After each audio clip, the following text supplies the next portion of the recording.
Iglesia, feliz día. Hoy continuamos con este mensaje extraordinario acerca de la sabiduría. Y bueno, hoy vamos a hablar de la sabiduría en las relaciones. A veces nos hemos hecho preguntas como, por ejemplo, ¿cierto? ¿Influye la manera en que nos relacionamos con nuestros hijos, con el tipo de pareja que ellos vayan a elegir? O sea, a veces no sabemos hasta dónde llega la manera y cómo determina a otro, ¿cierto?, el tipo de relaciones que nos rodean desde la niñez.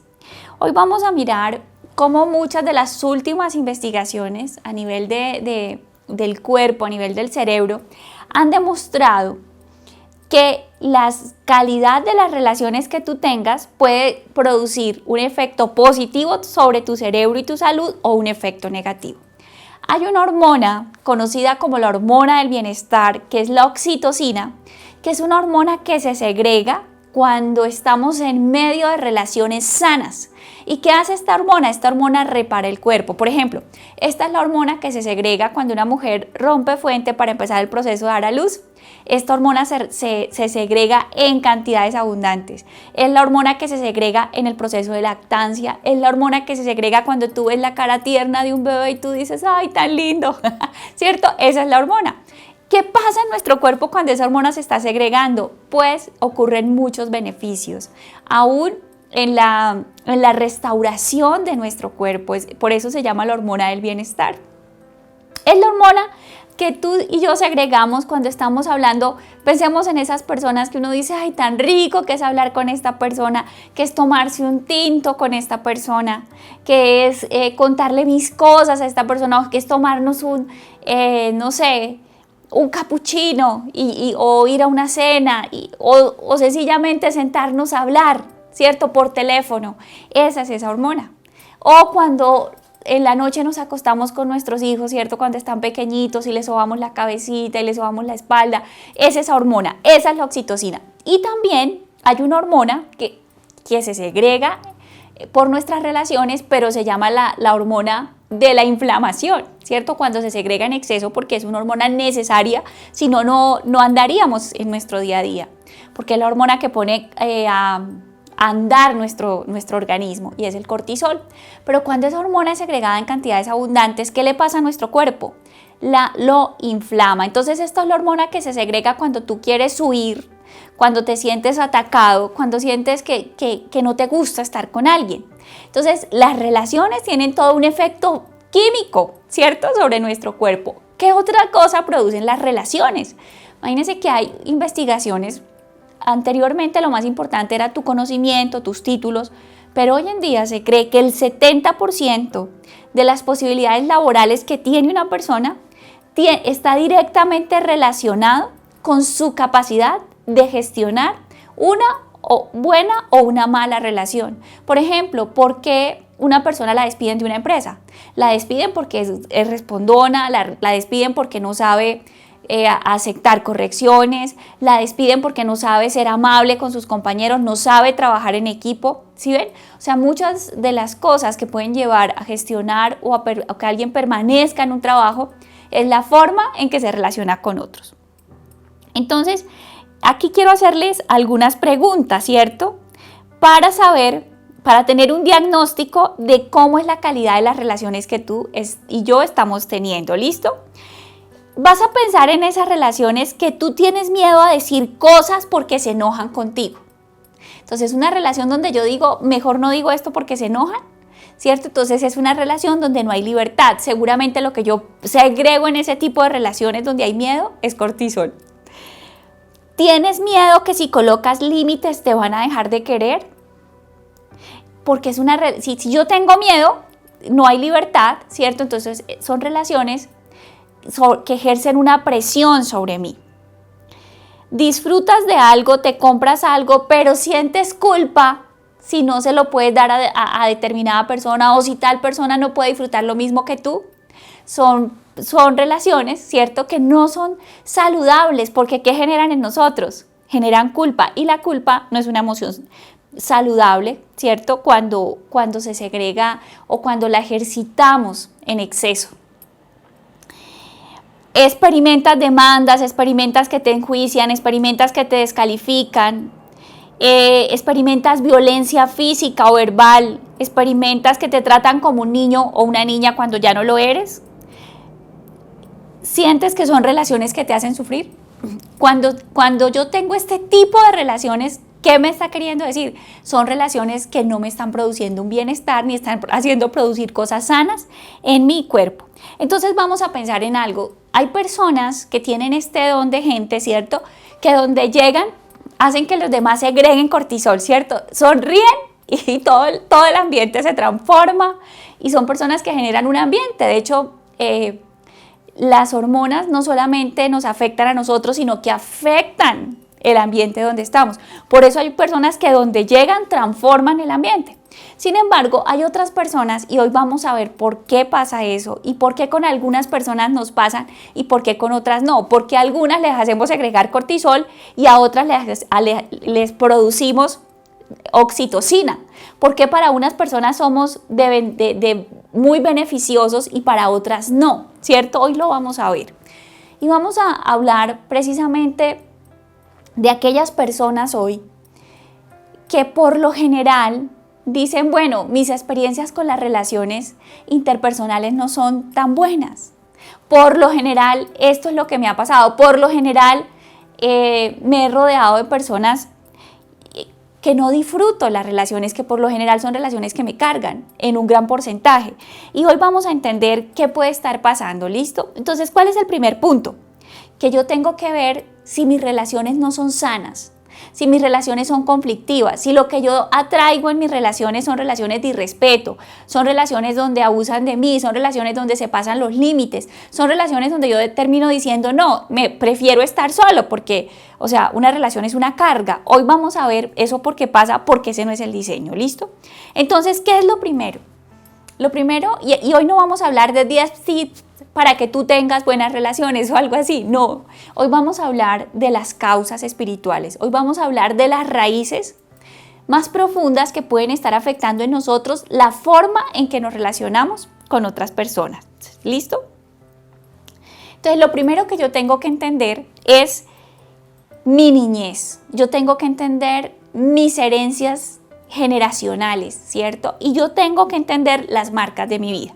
Hoy vamos a hablar de un hombre en la Biblia súper predicado, ¿cierto? Y en estos primeros minutos no vamos a ir a la Biblia, ustedes pueden ir a los capítulos de Génesis entre el 37 y el 40 y podrán encontrar muchos de estos datos, pero yo se los voy a contar. Entonces es la historia de José. Y vamos a hablar primero de los abuelitos de José, porque para yo conocer mi historia, de que yo por qué soy así, por qué donde yo llego caigo mal, por qué yo siempre termino siendo el tonto del que todos abusan, ¿por qué?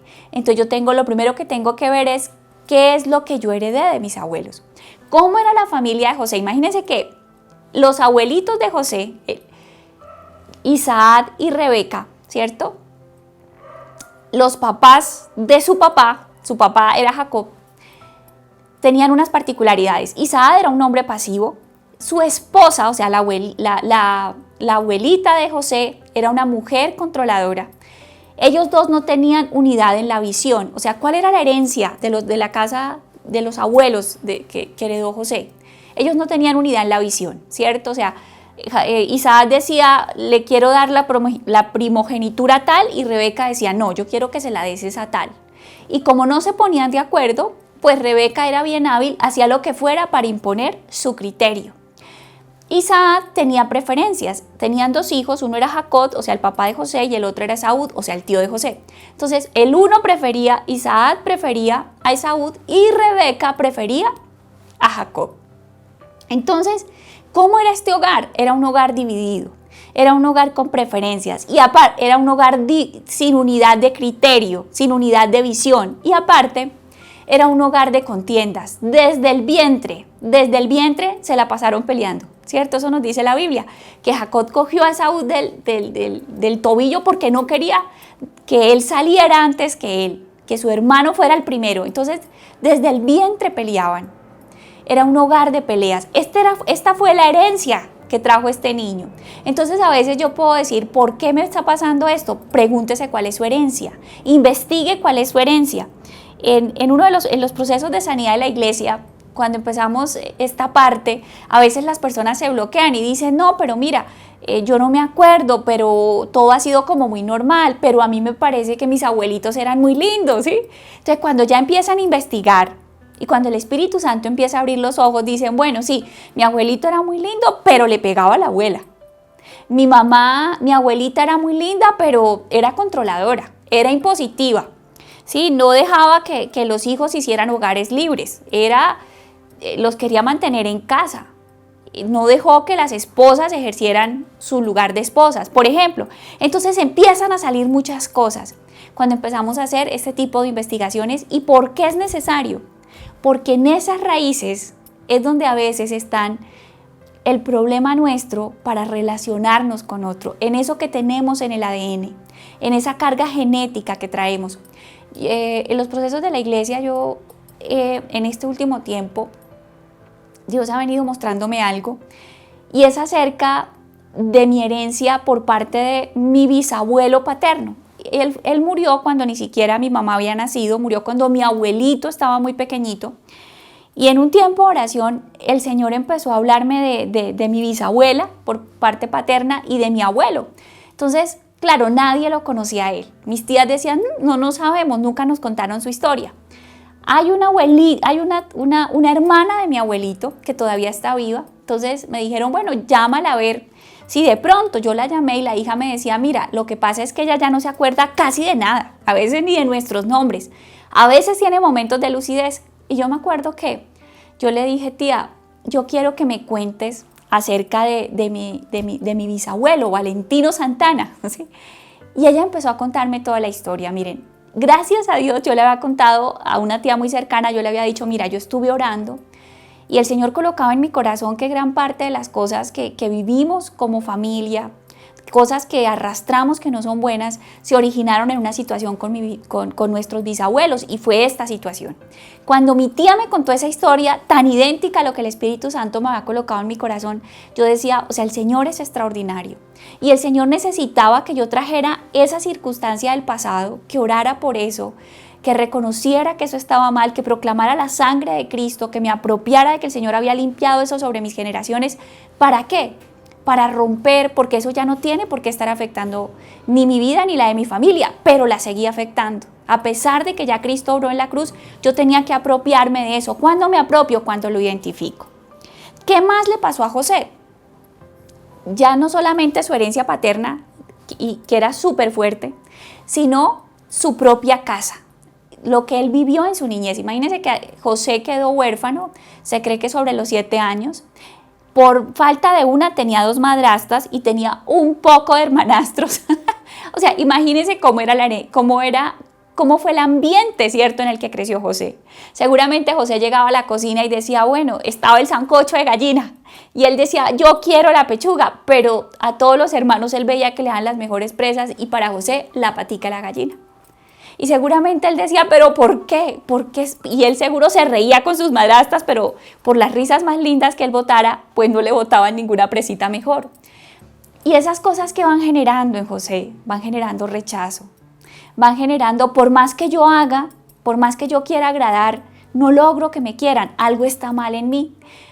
La Biblia nos dice que los hermanos de José no lo querían, no lo soportaban.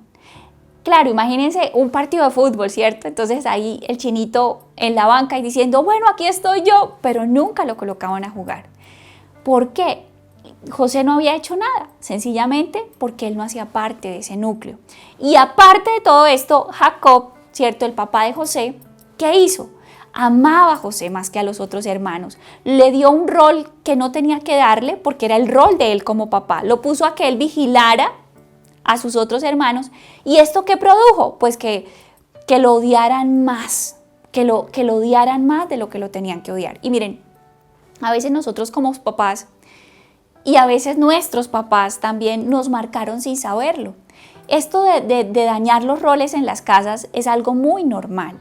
Es muy normal que unos papás se divorcien o que no se divorcien pero tengan una mala relación. Y entonces la mamá, vamos a poner un ejemplo, entonces la mamá coloca a su hija de confidente. Ese no es el rol de mi hija. Mi hija no está para escucharme todos los errores de su papá.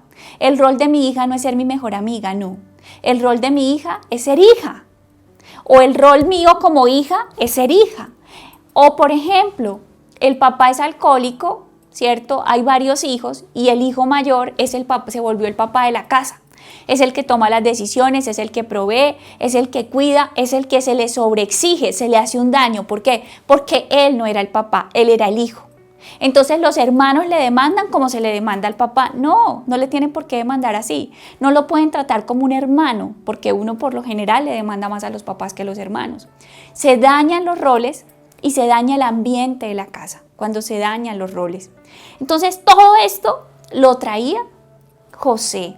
¿Por qué en la familia de Jacob había tanta división, había tanto rechazo, había preferencia entre hijos? ¿Por qué? Porque Jacob lo traía de casa, ¿cierto? Y Jacob era un hombre de Dios. Jacob seguramente asistía todos los domingos a la iglesia. Él era un hombre que se había encontrado con Dios. Pero a veces yo me puedo haber encontrado con Dios, tengo conocimiento de Dios, he escuchado de Dios, pero si no se han roto cosas en mis patrones generacionales, yo sigo produciendo no lo que conozco, no lo que escucho, sino lo que aprendí. Por eso es necesario que el Señor obre aquí adentro y que el Señor me empiece a decir, esto fue lo que tú viviste en casa, pero esto no es lo correcto, y que el Señor empiece a romper. ¿Listo? Y aparte de todo eso que le pasó a José, ¿cierto?, le empezaron a pasar muchas cosas ya en su vida de adolescente, en su vida de adulto. Los hermanos lo querían matar, finalmente decidieron no matarlo, pero lo vendieron y lo tiraron en una cisterna. Ellos hicieron todo un plan para matarlo. Miren, en esa cisterna estamos muchos de nosotros. ¿Por qué? Porque todas esas cosas que vivimos en la niñez, todas esas cosas que traemos del ambiente de nuestra casa, ¿sí? Ay, en nuestra casa es fácil ser gritón, en nuestra casa es fácil ser mandón, en nuestra casa es fácil ser regañón, ser respondón, ¿sí? O al contrario, dejar callarme, ser sumiso, aguantarme lo que sea. Y son cosas que no son del espíritu. Y esas cosas tienen el poder ¿de qué? De meternos en una cisterna. Entonces a José, los hermanos lo metieron en una cisterna, decidieron no matarlo finalmente, pero lo vendieron. Lo vendieron como esclavo. Este hombre se fue de esclavo a un país donde Dios usó todo lo que le pasó a José para bendición. ¿Por qué? Porque ¿quién era José en ese momento? Miren, José fruto de todo el rechazo que vivió, fruto de todo el maltrato, fruto de toda la injusticia que vivió en casa, empezó a desarrollar unas actitudes, ¿cierto? Entonces José era un niño inmaduro. José era un niño sapo, ¿sí? Porque él acusaba a los hermanos de todo. José tenía un don, él interpretaba sueños. Pero ¿qué hacía José? Usaba su don para humillar a su familia. Y entonces él vino y les contó el sueño a sus hermanos no les gustó, pero José no les importó. Al otro día volvió a tener un sueño parecido y volvió y lo contó. No, ya no le importaba, no discernía, ¿cierto? No veía la reacción que tenían sus hermanos. Y no es que nosotros tengamos que disminuir nuestro don o los sueños que Dios tenga con nosotros, pero nosotros sí tenemos que aprender el momento y a qué persona yo le voy a contar esas visiones. Hay personas que por sus inseguridades no están preparadas, ¿cierto?, para que yo les cuente los planes y los sueños que Dios tiene conmigo. Entonces, José era un niño inmaduro, era un niño orgulloso, era un niño que se aprovechaba del amor que su papá le tenía para humillar a otros, del lugar de autoridad que su papá le había dado para sapear a sus hermanos. ¿Pero por qué todo esto? ¿De dónde venía todo esto? Venía de las inseguridades del pasado de José. Entonces yo a ti te quiero preguntar, ¿qué cosas tú estás manifestando, esos faltantes que has tenido así como José, siendo inmaduro? Ay, no, pero yo me puedo comprar esto, siendo orgulloso, pero yo tengo este puesto, pero yo tengo este cargo, pero yo no necesito de usted. O sea, ¿en qué cosas, cierto? Yo estoy supliendo mi inseguridad con mis dones, con mi disposición laboral, con mis recursos. Y eso que está manifestando que hay algo que no está sano. Cuando José fue a Egipto, empezó un proceso de madurez en su carácter. Él fue vendido como esclavo, allá le pasó de todo. Una mujer lo acusó injustamente. José fue a la cárcel. En la cárcel fue muy bendecido, Dios desarrolló habilidades, Dios desarrolló capacidades, Dios desarrolló prudencia en la vida de José, Dios trató la vida de José, porque José era un hombre también dependiente de su papá. En todo ese tiempo, ¿Dios qué hizo? Le enseñó a José a depender de Dios. Dios está obrando en medio del dolor. Entonces, tú puedes haber tenido un pasado de dolor. Tú puedes haber dicho, no, Pati, si tuvieras, o sea, a mí en el colegio me hicieron bullying, en mi casa no me querían tanto, yo siempre fui la oveja negra, o sea, yo siempre fui el arrimado, yo siempre fui del que se reían, del que decían el recogido, las relaciones que he tenido una y otra no me va bien, yo siempre he sido el solo, yo siempre he sido el diferente. Y te quiero decir, tranquilo, porque esto es sinónimo también, cuando una persona ha tenido tantas marcas, ¿qué he podido ver yo? Por lo general es una persona que tiene un propósito muy especial. Entonces el enemigo lo sabe y desde pequeño quiso poner marcas. Y una de las cosas donde más nos afecta que se coloquen marcas sobre nosotros es en las relaciones, porque son marcas que nos limitan, que dañan nuestra identidad. Entonces, con base en todo esto, vamos a empezar a ver cuál fue el proceso de sanidad que tuvo que vivir José. Porque acá ya vimos todo lo que tenemos que hacer. Tenemos que empezar a identificar cuáles son nuestras herencias, qué vivimos en la niñez. Tenemos que empezar a identificar cómo fue el ambiente de nuestra casa. Para eso, ¿cómo lo hacemos? Empieza el proceso en la iglesia, ¿cierto? En la iglesia tenemos un proceso donde Dios empieza a hacernos entender. Y en este proceso muchas personas, yo las he visto decir, no, pero todo está bien. Pero poco a poco el Espíritu Santo empieza a mostrarles, tú crees que esto es bien, pero esto no está bien. Y el Espíritu Santo empieza con su luz a alumbrar esos lugares oscuros, esas costumbres equivocadas que nos hacen daño, ¿cierto? Y que no nos permiten avanzar. Entonces, ¿qué fue lo segundo que tuvo que hacer José?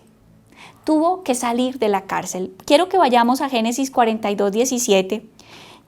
Ya José era un hombre grande, ya José había salido de la cárcel, ahora era un hombre poderoso, era el gobernador de Egipto, tenía poder, tenía plata, tenía autoridad.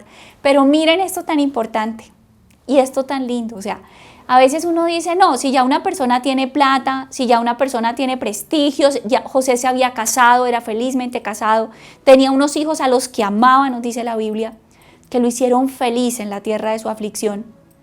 Sin embargo, todo el mundo podía decir, José está perfecto, pero había algo de su pasado que José no había resuelto. Había algo de su pasado que a José le dañaba. Y Dios no ve como vemos los hombres. Los hombres decimos, le hacemos el checklist, ¿cierto? Entonces decimos, no, esta persona tiene plata, esta persona es prestigiosa, esta persona tiene un buen trabajo, esta persona le ha ido bien. No, esta persona está bien, pero así no ve Dios. Dios ve lo de adentro. Porque la verdadera libertad de una persona no está afuera, no está en lo que tengas o en lo que no tengas, no está en el lugar o en el lugar que no ocupes, está en la libertad interna. Y afuera José era un hombre exitoso, pero aquí adentro habían marcas de fracaso en la vida de José que él no había resuelto. ¿Y qué hace Dios? Trae el pasado de José al presente porque le dice, José, necesito que resuelvas esta situación. Entonces, Dios hace esto y aquí siento decirles esto, miren, orando por este tema, el Señor colocaba este sentir en mi corazón. Fueron los hermanos los que traicionaron a José, fueron los hermanos los que lo vendieron, fueron los hermanos los que le hicieron daño, pero ¿saben quién fue el que los trajo a su vida presente? Dios. ¿Por qué? Porque Dios necesitaba sanar el corazón de José, porque Dios necesitaba hacerle justicia a José. Entonces de pronto hay cosas de tu pasado, cosas donde tú fuiste herido. Y esto fue un sentir que Dios puso en oración. No sé para quién será, para alguien de la iglesia. Dios va a traer a alguien de tu pasado a tu presente, para restablecerte delante de esa persona, para darte honra delante de esa persona, para hacer justicia a tu vida delante de esa persona, para restaurar eso que la vida te quitó por medio de esa persona. Dios la va a traer a tu presente. Fue Dios el que hizo esto en la vida de José. Entonces, cuando los hermanos de José volvieron a aparecer en la vida de José, ya él era un hombre rico, él estaba en Egipto y los hermanos tuvieron que venir a Egipto a buscar comida. José se dio cuenta que eran sus hermanos, se dio cuenta que eran esos personajes que le habían hecho tanto daño. ¿Qué hizo José? Génesis 42, 17. Entonces José los metió en la cárcel por 3 días. Al tercer día José les dijo: yo soy un hombre temeroso de Dios. Si hacen lo que les digo, vivirán. ¿Qué hizo José acá? Él tenía el poder y dijo: me voy a vengar. Pero cuando yo me quiero vengar, o cuando yo digo, no, yo necesito que por lo menos esta persona reconozca que me hizo algo incorrecto. Yo necesito que esta persona reconozca que yo soy una persona correcta, que yo le hice bien. Yo necesito que lo reconozca. A veces lo único que necesitamos es eso. Pero cuando nosotros estamos en ese deseo de venganza, en ese deseo de que el otro pague, de que el otro reconozca, así como José, ¿cierto? O los difamamos porque es que necesitamos que paguen. En realidad, aparentemente los estamos metiendo en la cárcel a ellos, en la cárcel del desprestigio, en la cárcel del odio, del rechazo, del desprecio, de la descalificación. Pero en realidad, ¿quiénes estamos metidos en la cárcel? Nosotros. José les dijo a ellos: yo soy un hombre temeroso de Dios. Sí, temeroso de Dios, pero en su corazón había amargura. Temeroso de Dios, pero en su corazón no era libre. Yo puedo ser una mujer o un hombre que asisto a la iglesia, pero estoy en una cárcel. Entonces, yo quiero que tú te preguntes, ¿qué persona tú dices: yo quiero que algún día me diga que se equivocó conmigo, que yo hice lo correcto? ¿Cuál es esa persona? Porque esa persona todavía a ti te determina. Y si alguien te determina, te tiene en una cárcel. Entonces José necesitaba salir de la cárcel, ¿cierto?, en la que sus hermanos le tenían preso. Lo tercero que tenía que hacer José, tenía que romper el patrón de la culpa. Y el patrón de la culpa es algo que se desarrolla en estas relaciones enfermas, en estas relaciones que nos hacen daño. Génesis 42, 24 dice: entonces José se apartó de ellos y comenzó a llorar. Cuando recuperó la compostura, volvió a hablarles. Entonces escogió a Simeón, o sea, uno de los hermanos, e hizo que lo ataran a la vista de los demás hermanos. Después José ordenó a sus siervos que llenaran de grano los costales de los hombres, pero también les dio instrucciones secretas de que les devolvieran el dinero que habían pagado y pusieran en la parte superior del costal de cada uno de ellos ese dinero. Además les dio provisiones para el viaje. O sea, ¿qué hizo José acá? Lo primero que hizo fue que amarró a uno de los hermanos, ¿cierto? Eso fue lo primero. Pero después de eso, ¿qué sintió? Culpa. Y entonces dijo: pero bueno, y este fue el que se quedó encarcelado, pero a los otros denles plata, voy a darles provisiones. Cuando nosotros tenemos relaciones que no son sanas, que no hemos resuelto resentimientos y dolores, ¿cómo actuamos? Actuamos con culpa. Por ejemplo, el esposo que le es infiel a su esposa, entonces le da regalos.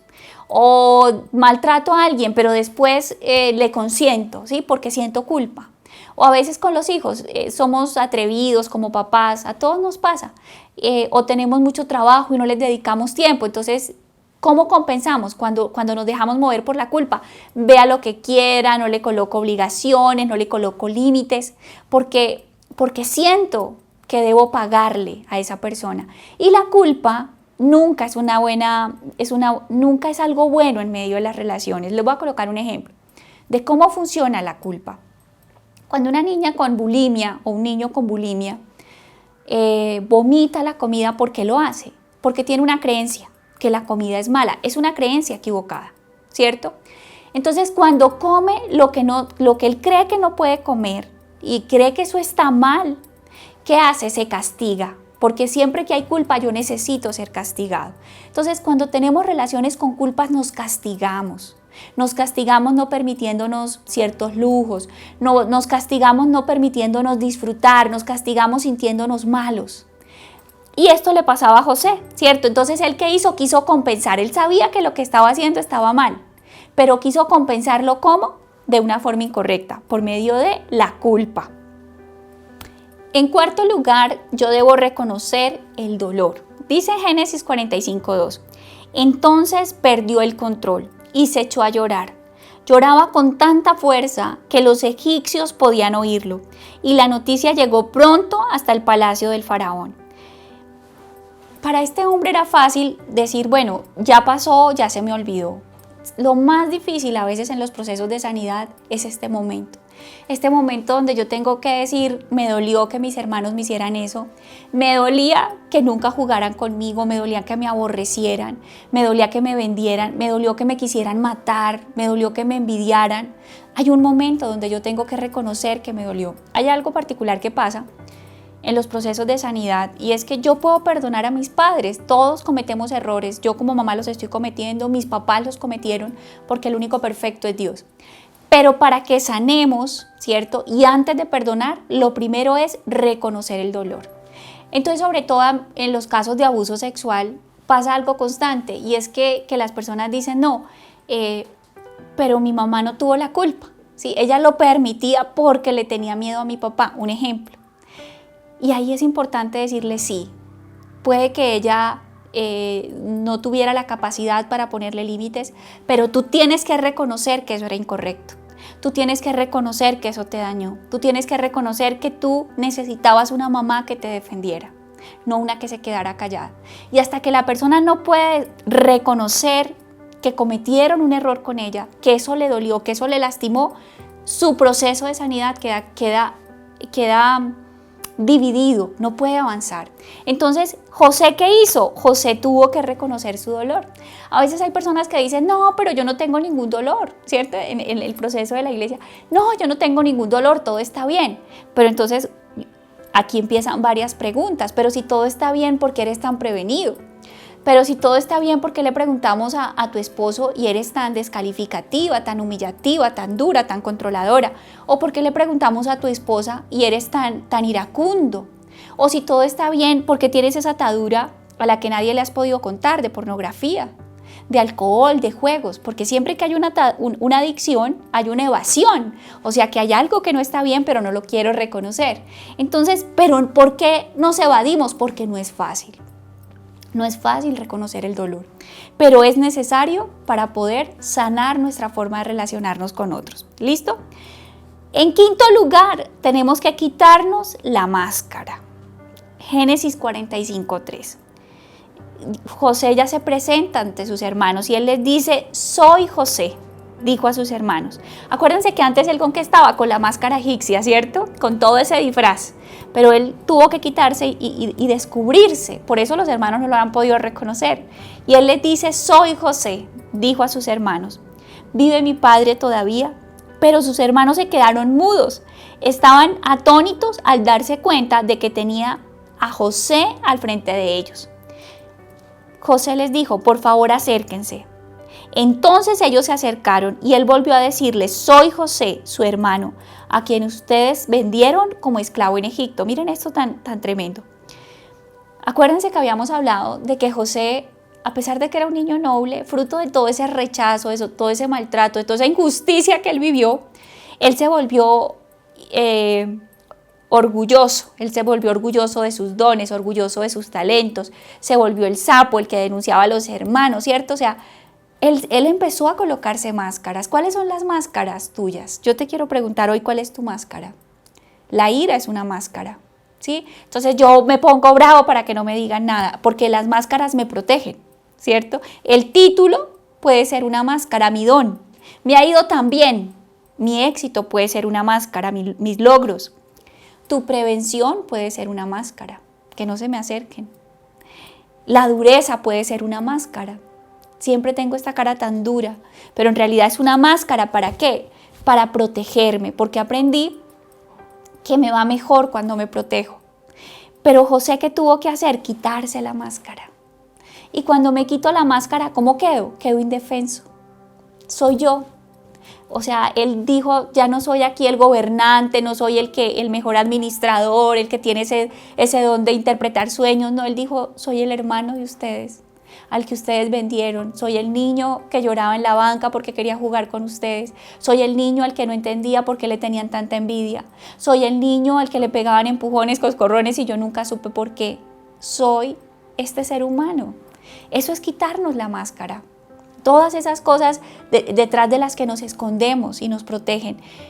Pero ¿qué pasa? La máscara es fuerte, la máscara es grande, la máscara es admirable, pero la máscara no tiene vida. Pero el que está dentro sí tiene vida. Y a veces ese que está dentro está sepultado. por nuestros mecanismos de defensas. Entonces, ¿qué es necesario? Es necesario quitarnos la máscara. Y aquí hay algo tremendo. Miren, el momento de más debilidad de la cruz fue cuando Cristo fue cargado. Él estaba muerto y fue llevado a una tumba. El Dios de los cielos y de la tierra estaba tan frágil, tan vulnerable, que dependía de hombres para que y todos traicioneros, porque como le habían pagado todos sus discípulos. Pero el Dios de los cielos se puso en nuestras manos. No hay un momento de más grandeza en el cielo sobre la tierra que en ese momento, porque esto es un misterio. En la debilidad hay mucha fortaleza.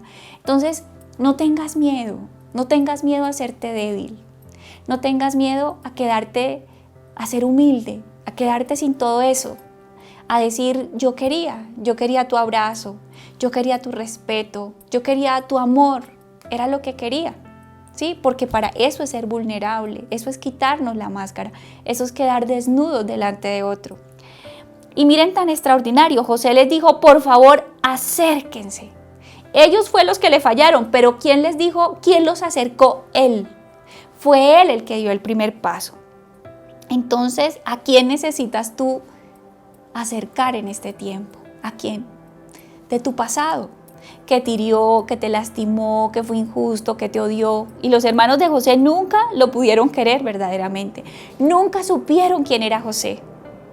Pero sin embargo, aquí José empezó a ser libre y empezó a actuar no por cómo eran ellos, sino por cómo era él, porque él era un hombre noble. Entonces, ¿a quién necesitas tú acercar? Hazte esa pregunta en esta mañana, con una llamada, con una mirada, con una disculpa, con un acto de cariño, con un detalle. ¿A quién necesitas? Quitarle un peso, porque ellos tenían un peso, porque habían hecho algo malo, pero cuando él les dijo acérquense, ¿él qué hizo? Les quitó un peso de encima. ¿A quién necesitas tú acercar? O sea, pregúntatelo en esta mañana y no solo pregúntalo, hazlo, ¿cierto? Porque eso que dice, que estás teniendo libertad. Cuando tú puedes coger el teléfono y llamar a esa persona con la que así tu mano tiemble, eso quiere decir que tú estás empezando a ser libre de esa persona y estás empezando a conquistar tu libertad. Sexto punto, que es el final. ¿Qué le pasó a José? Recuperó su capacidad de amar.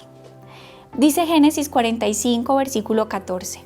Llorando de alegría, José abrazó a Benjamín y Benjamín hizo lo mismo. Luego José besó a cada uno de sus hermanos y lloró sobre ellos. Y después comenzaron a hablar libremente con él. Miren esto tan extraordinario. O sea, ¿qué hizo José? El enemigo había puesto una marca sobre José. José tenía plata, José era exitoso, José le iba bien, tenía una familia. Pero había una marca en la vida de José, en sus relaciones. El enemigo le había quitado la capacidad de expresar afecto. Le había quitado la capacidad de amar libremente. ¿Saben qué pasó acá? Cuando José los abrazó a cada uno, los besó a cada uno, dice la palabra de Dios. José pudo volver a recuperar esa capacidad de amar aún a aquellos que le habían hecho tanto daño. Pero cuando él recuperó la capacidad de amar a esos que lo habían dañado, a esos que le habían robado esa capacidad afectiva, José no solamente recuperó, no solamente salió de su parálisis emocional, de su incapacidad para expresar afecto, de su incapacidad para querer, así nos hagan daño, porque cuando queremos, pues estamos expuestos a que nos lastimen. Pero no hay nada más hermoso que poder amar.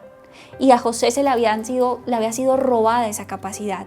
Y José no solamente logró esto para su vida, sino para sus generaciones. O sea, recordemos que José venía de un patrón generacional de una gran incapacidad para expresar afecto. ¿Qué hizo Dios por medio de la vida de José? Trajo libertad. Y miren, yo no sé en qué proceso, en qué parte de este proceso está usted. Yo no estoy aquí, ¿cierto? Yo no estoy aquí en el proceso de José. Yo no estoy en el proceso de que ya abrazo y te quiero y te amo y te expreso todo mi afecto. No he llegado a ese lugar. Quizás usted apenas está en el proceso de identificar su niñez, de identificar sus heridas. Quizás usted apenas está en el proceso de meter a otros a la cárcel, ¿cierto? De saber o de tener relaciones llenas de culpa. No lo sé, no sé en qué parte del proceso va usted. pero en la parte del proceso que está, yo le quiero decir que ahí está Dios obrando, que ahí Dios tiene un plan, que por más grande que sea el pasado de dolor y por más grande que el enemigo haya hecho cosas para robarnos la capacidad más grande que nos puede robar, que es la capacidad de amar, de ser cercanos a otros, de disfrutar de otros, porque lo necesitamos. Dios así lo hizo, hace parte de nuestro diseño y es una necesidad nuestra. Dios está ahí y Él tiene un tiempo y Él tiene preparado ese momento para nosotros. Y miremos lo que dice el versículo 20. José le dijo a sus hermanos: vosotros pensaste mal contra mí. Miren esto. O sea, ¿en dónde radica todo lo que le habían hecho a José? En que habían pensado lo malo contra él. Puede que hayan muchas personas que piensen lo malo contra ti. Y es más, usted piense, cuando usted está pensando lo malo de otro, ¿sí? En José había bondad, en José había nobleza. El problema no era tanto José, eran sus hermanos. Y que como es tu pensamiento en tu corazón, así eres tú. Ellos pensaban lo malo. Entonces, hay personas que no es por ti ni por lo que tú hagas, sino por cómo ellas son, porque piensan lo malo, porque vivieron. ¿Por qué los hermanos de José pensaban lo malo? Porque crecieron en un ambiente así, de peleas, de división. Ese era su ambiente, ese era el ambiente de su casa. Y saben que les dice José: ustedes pensaron lo malo contra mí, mas Dios lo encaminó a bien para hacer lo que vemos hoy, para mantener en vida a mucho pueblo. O sea, ¿qué fue lo más extraordinario de este proceso tan doloroso en la vida de José? Que José entendió que por encima del hombre, que por encima de lo que le hiciera el hombre, había un Dios que estaba por encima de eso. Había un Dios que le daba propósito. Porque hay un versículo cuando Jacob bendice a José, porque ya va a partir, y le dice: el Dios que te apartó de tus hermanos. O sea, ¿qué hizo Dios? Dios sacó a José de ese ambiente. Dios lo sacó. ¿Por qué? Porque José necesitaba sanar. En medio de ese ambiente José era orgulloso. En medio de ese ambiente José quería ganar, José quería competir. Pero hubo un momento donde Dios sacó a José. Yo he visto esto en mi vida y lo he visto en mi vida pastoral, acompañando a muchas personas. Que hay un momento donde Dios saca a las personas de ciertos ambientes, porque las aparta para sanarlas, para que luego puedan venir a ese ambiente, ya no a ser parte de ese ambiente enfermo, sino a ser bendición para ese ambiente. ¿Por qué? Porque Dios tiene un propósito, y Dios tenía un propósito con José, no solo para bendecir su casa, sino para bendecir al mundo entero, porque de esa tierra, de ese país dependía el sostenimiento de la humanidad en esa época. Entonces, para que concluyamos, José es un prototipo de Cristo.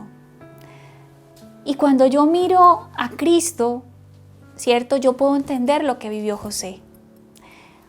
José pudo entender que él podía hablarles libremente, ellos le pudieron hablar libremente. ¿Qué fue lo que le dio todo este proceso a José? Le dio libertad. A veces no tenemos libertad para equivocarnos, no tenemos libertad para que nos fallen, no tenemos libertad para ser nosotros mismos. ¿Por qué? Porque estamos esclavos, porque estamos en una cisterna, así como la cisterna en la que habían metido a José. Así el tiempo haya pasado, así nuestra vida haya avanzado. Y necesitamos permitir que Cristo obre en nuestra vida. ¿Por qué José pudo amar a sus hermanos? Porque José tuvo que haber entendido la obra de la cruz. Porque José tuvo que haber entendido el carácter de Dios. Porque José tuvo que haber entendido cómo ve Dios. ¿Y cómo ve Dios? Dios ve como un padre mira a un hijo, mirando el pasado que hay detrás. José tuvo que haber entendido el dolor de sus hermanos. Eran rechazados, su papá también no los prefería. Así ellos hicieran lo que hicieran, nunca le daban la talla al papá. Él entendió, o sea, son personas llenas de envidia, son personas llenas de carencias, de amor, son personas llenas de faltantes. Porque eso tuvo que haber visto José. José tuvo que haber sido un hombre de una intimidad profunda con Dios.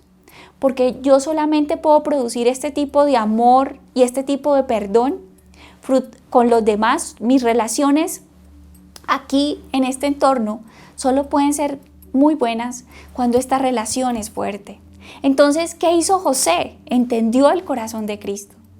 Y Cristo ve tu dolor, Cristo ve que eres chismoso, ve que eres vengativo, ve que eres peleón, ve que en todos los lugares donde llega te haces unos problemas terribles. O sea que la persona tóxica no son los otros, de pronto eres tú o soy yo. Pero ¿qué hace el Señor? El Señor nos ve con amor. Ese es el Señor. El Señor es esa persona que viene, así como José, a bendecir a sus hermanos, a decirles, no se afanen, no se entristezcan, ¿sí? Yo los amo, yo los perdono, yo los sano, yo los ayudo, yo los entiendo. ¿Cómo más fue el corazón de José? O sea, José entendía que su papá amaba a sus hermanos, ¿cierto? Y que para hacerle bien a su papá, él le tenía que hacer bien a sus hermanos. Ese es el corazón de Cristo. Y ese es el corazón de Dios. A veces nosotros vemos a las personas desde sus errores, pero cuando yo las veo desde el corazón de Dios, y Dios a cada persona la ama. Dios ama al que va en el carro y a todo el mundo mira por debajo del hombro y pasa y le salpica el agua del pozo el día que llovió. Dios mira con amor a cada persona, independiente de sus máscaras, independiente de todo. ¿Por qué? Porque Dios sabe lo que hay detrás de esa máscara, Dios sabe lo que hay detrás de cada dolor. Entonces, José amó a su papá, y amar a su papá era amar a sus hermanos. Lo mismo hizo Cristo con cada uno de nosotros. ¿Por qué Cristo nos salvó? Porque Él sabía que Dios nos amaba, porque Él sabía que estábamos en el centro del corazón de Dios. Y hay algo más.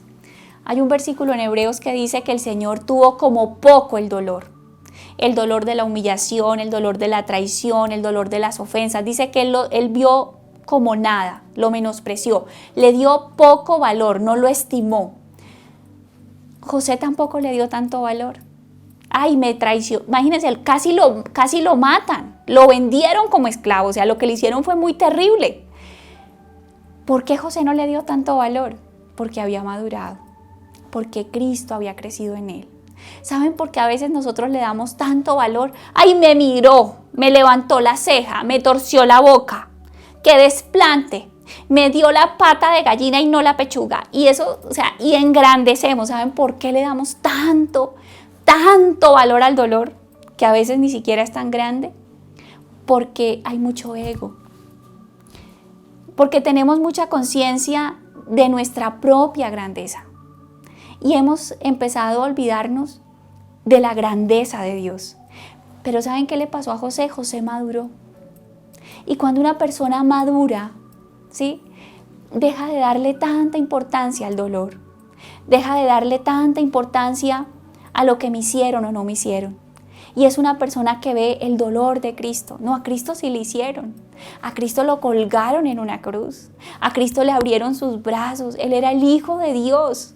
Él fue Dios que descendió del cielo. A Él lo abandonaron. A los que Él les hizo milagros de sanidad, hasta de resurrección, lo dejaron solo. A Él sí le hicieron.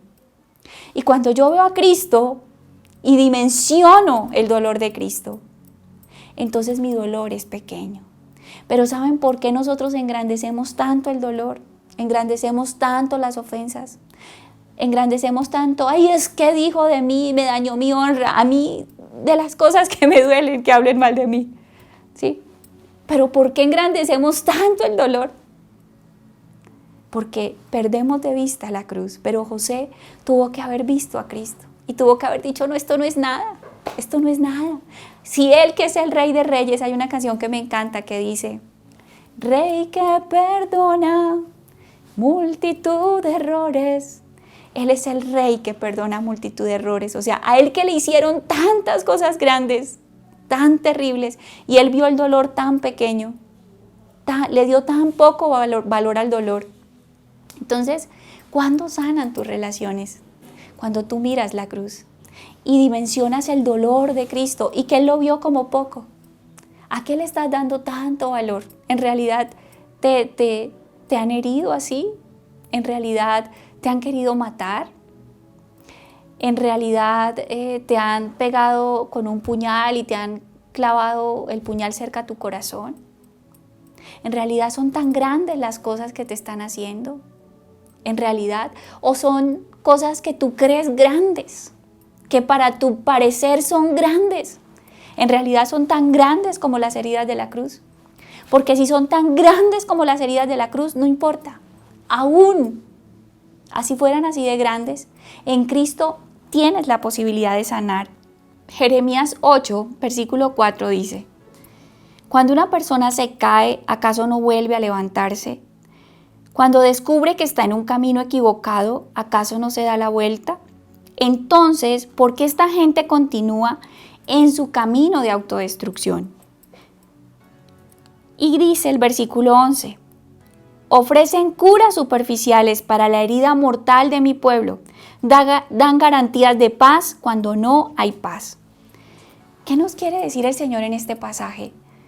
O sea, ¿acaso si yo sé que estoy equivocado, si voy por un mal camino y sé que no voy a llegar donde tengo que ir, no me regreso y no tomo el camino correcto? Y el Señor se pregunta, o sea, ¿por qué quieren seguir un camino de autodestrucción? Y finalmente dice, ofrecen una cura y dicen paz, paz, pero no hay paz. ¿Saben cuándo va a haber paz en nuestro corazón? ¿Saben cuándo va a haber paz en nuestras relaciones interpersonales? Cuando nuestro corazón se vuelva a Cristo. Cuando yo dependa de mis obras, de mi bondad, de lo que doy, entonces entre yo más dé, más demando. Si se basa en mi ego, por más actos de bondad que yo tenga, yo no voy a tener paz en mis relaciones. Porque si yo doy mucho, demando mucho. Porque si yo soy muy correcto, demando que sean muy correctos. Pero cuando y le coloco benditas a mi herida y digo paz, paz, pero no hay paz. Porque me estoy basando mis relaciones con base en mis obras. ¿Cuándo hay paz en nuestras relaciones? Cuando el centro es Cristo. Él me perdonó, me ha perdonado tanto, me perdonó mis pecados pasados, me ha perdonado mis pecados futuros. ¿Por qué yo no le puedo perdonar a alguien, aún lo que ni siquiera me ha hecho? Hay personas como los hermanos de José, nunca cambiaron, se la siguieron haciendo, la siguieron embarrando. Pero Él decidió perdonarlos. Hay personas en tu vida que así tú los perdones, y perdonar no quiere decir que yo no ponga límites o que no tome distancias, pero que así yo perdone no van a cambiar. Pero cuando yo entiendo cómo es Cristo y que Cristo me perdona una y otra vez, yo puedo otorgarle perdón a otros una y otra vez. Cristo, cuando yo entiendo lo que Él es, de lo que y obras mayores que las que Él hizo haré, y una de las obras de Cristo es el perdón. Entonces, iglesia, ¿quieres tener paz? Una paz duradera, una paz verdadera. Arranca la amargura, arranca la venganza, arranca la descalificación, arranca el juicio, arranca la pelea. ¿Sí? Puedes tener todas las razones. Ese es el camino humano. Y te va a seguir llevando a una herida. Pero el camino de Cristo es el perdón. El camino de Cristo es acerca. El camino de Cristo es condona la deuda. Y tú puedes decir, ay, pero entonces si uno es el bobo. Miren, José no fue el bobo. José fue el gobernador de Egipto. José fue el hombre más prestante de aquella época. José fue puesto en alto. Tú no eres un bobo, porque Dios te honra. Pero esa es a la manera de Cristo. Si tú quieres que los hombres te honren, si tú quieres de los hombres recibir el pago de lo que tú haces, ese es tu problema. Sigue así, ¿cierto? Y dice el Señor, ¿por qué quieren seguir ese camino de autodestrucción? ¿Por qué si van por un mal camino y se les dice cuál es, por qué no toman el correcto? Pero ese es tu problema. Pero si tú quieres que tu herida sane, que tus relaciones sanen, ten la medida de Cristo. Y hoy te invito a que hagamos esta oración, pidiéndole al Señor que Él sea nuestra medida. Y ahí donde estás, te invito a que cierres tus ojos y le puedas decir al Señor que te permita entender. Dile, Señor, yo no sé cómo sean tus relaciones, si sean relaciones que te enferman, si sean relaciones de culpa, de manipulación, que te desmeritan, que te producen angustia, que te producen estrés, donde te sientes descalificado, donde te sientes abusado, donde sientes que se aprovechan de ti, donde no puedes ser libre. No sé cómo sea la calidad de tus relaciones, donde sientes que te hacen a un lado, que no te prefieren. Hoy dile al Señor Hoy dile, Señor, así son mis relaciones. Y dile cuáles son las relaciones que tú anhelas. Dile, Señor, yo anhelo personas que me elijan, personas que me prefieran, personas que no me critiquen, que me acepten como yo soy y no como ellas quisieran que yo fuera. Que me respeten así como yo soy y no que me desmeriten por no ser como ellas esperan. Pídele a Dios ese tipo de personas. Esas personas que te van a querer tal y cual tú eres. Dios tiene personas así para ti, pero pídeselas. Hoy con humildad, dile a Dios que tú tienes necesidad de tener relaciones sanas, relaciones que te produzcan oxitocina, relaciones que te hagan sanar, relaciones con las que tú te sientas amado, acompañado, alentado, querido. Relaciones de bendición. Dile, Señor, yo las anhelo. Y vas a decirle, Espíritu Santo, muéstrame esas cosas que hay en mi pasado. Si yo traigo marcas y herencias de rechazo, de división, de pelea, de contienda, de ser víctima. Dile, Señor, ¿cuál fue el ambiente en mi casa? Si en mi casa nos acostumbramos a la división, a pensar lo malo, a ser prevenidos, a ser orgullosos. Dile, ¿cuál fue mi herencia, Señor? ¿Qué fue lo que yo he vivido en esta vida que me ha vuelto así? Una persona hostil, una persona prevenida, una persona distante, una persona que no puede abrazar. Y hoy dile al Espíritu Santo, ¿a quién tú tienes en la cárcel? ¿A quién tienes? ¿A quién descalificas? ¿De quién hablas mal? Y quizás tú dices, ay, no, eso es normal. No es normal hablar mal de las personas, no es normal. Cuando alguien habla mal de otra es porque hay una raíz enferma en su corazón, es porque estás en la cárcel. Esa persona te ha tenido a ti en la cárcel. Por esa amargura, por ese dolor, por esa herida, por esa forma de ser que no quieres aceptar. Y hoy quítate esa máscara y dile, Señor, yo quiero dejar esta máscara del orgullo, de la prevención, de la ira, de la dureza, de la distancia, de que estos son mis dones, de que yo soy muy importante. Dile, Señor, quiero dejar todas estas máscaras. Y dile, y quiero venir delante de ti a decirte, soy una persona que a veces me da miedo amar, que me da miedo que me lastimen, que no me gusta que me traicionen, que no entiendo por qué las personas son así, que no entiendo por qué se aprovechan. Dile la verdad de tu corazón, desnuda tu corazón, quítate la máscara delante de Dios. Y hoy dile, Espíritu Santo, ayúdame a acercar, permite que el Espíritu Santo te muestre. Traiga a esa persona del pasado que Dios va a colocar en tu presente, esa persona que te ha hecho daño, esa persona que ha marcado tu capacidad para relacionarte con otros, pero que Dios la va a traer al presente para honrarte, para hacerte justicia, porque Él es un Dios que nos redime, Él es un Dios que redime nuestra vida. Y vas a decirle, Señor, yo quiero acercarme, así como tú te acercaste a mí, así como tú diste el primer paso, y dile, y vas a abrazar a esa persona en el Espíritu, vas a bendecir a esa persona y vas a decirle, te bendigo. No importa cuál, en este momento, no sé cuán lejos esté esa persona de ti, pero la vas a abrazar y quizás lo resistas. Esa persona que te humilló públicamente, esa persona que habló mal de ti, esa persona que te hizo mala fama, esa persona que te hizo daño, esa persona que te ha apartado de otras que amas por el Espíritu. Si tú no logras hacerlo en el Espíritu, no vas a lograr la libertad. En el Espíritu vas a abrazar a esa persona y le vas a dar un beso en su frente y le vas a decir, así como José, te perdono porque yo tengo el amor de Cristo. Te perdono porque yo te veo como te ve Cristo. Veo que detrás de tu dureza, de tu maldad, de tu difamación, hay dolor, hay amargura, hay tristeza, hay una persona que sangra y el corazón de Cristo sangra por ti porque a Él le duele tu dolor.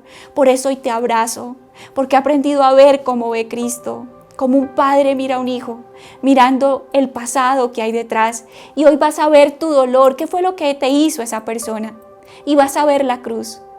Tu dolor es tan grande como la cruz. A ti te rompieron el corazón, tú hiciste milagros, resucitaste un muerto y después te abandonaron. ¿A ti te ha pasado lo que le pasó a Cristo? ¿Qué es lo que estás engrandeciendo tanto? Y vas a decirle, Señor, Tú eres mi Dios, no voy a ser yo, no va a ser mi ego, renuncio a adorarme a mí mismo, que si me miran, que si no me miran, entonces yo hago de mí el ídolo más grande. Dile, Señor, renuncio a idolatrarme tanto, a exigir tanto. Dile, aquí el grande eres tú, Señor. Y si tú viste como poco el dolor, yo hoy decido verlo de esa misma manera. Yo renuncio a engrandecerme tanto a mí mismo, a engrandecer tantos mis derechos y mi dolor. Y hoy, Señor, yo bendigo cada vida. Y yo te pido que así como José, Señor, fue libre y la bendición más grande de José no era que fuera no era que era el primero al mando de un gran país, no era su poder, no era su dinero. La bendición más grande era poder amar, Señor. Yo te pido que nos des la capacidad de volver a amar como iglesia. A esas personas que el diablo les ha robado esa capacidad, yo te lo pido, Espíritu Santo, danos la capacidad de creer en otros, danos la capacidad de abrazar, danos la capacidad de perdonar, danos la capacidad de perdonar errores, danos la capacidad de que no nos dañe tanto las ofensas de otros, danos la capacidad de que nuestro corazón sea guardado no por una máscara de dureza, sino por tu ternura y por tu sangre, Cristo. Danos esa gracia, Señor, devuélvenosla a cada persona de esta iglesia. Danos la capacidad de tener personas cercanas, de relacionarnos. Espíritu Santo, yo te lo pido con todo mi corazón. Señor, hoy nos declaramos cubiertos por la sangre de Cristo. En el nombre de Jesús, y todos juntos decimos amén. Iglesia querida, un feliz fin de semana.